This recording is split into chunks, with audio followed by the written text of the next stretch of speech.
যুক্তরাষ্ট্রের president Donald ট্রাম্পের ঘনিষ্ঠ কৌশলবিদ স্টিভ ব্যানন মধ্যপ্রাচ্যের যুদ্ধ ইস্যুতে বিস্ফোরক ও সরাসরি চ্যালেঞ্জ ছুড়ে দিয়েছেন।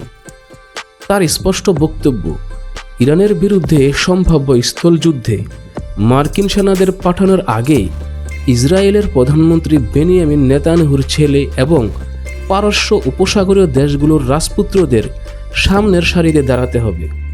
নিজের জনপ্রিয় পডকাস্ট ওয়ার রুমে এই তীব্র ভাষা বলেন, আমেরিকান সৈন্যদের রক্ত ঝরানোর আগে দেখি কারা সত্যিকারের যুদ্ধ করতে প্রস্তুত।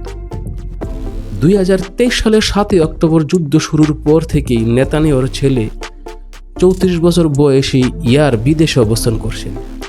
বর্তমানে তিনি মিয়ামিতে বসবাস করছেন বলে জানা গেছে।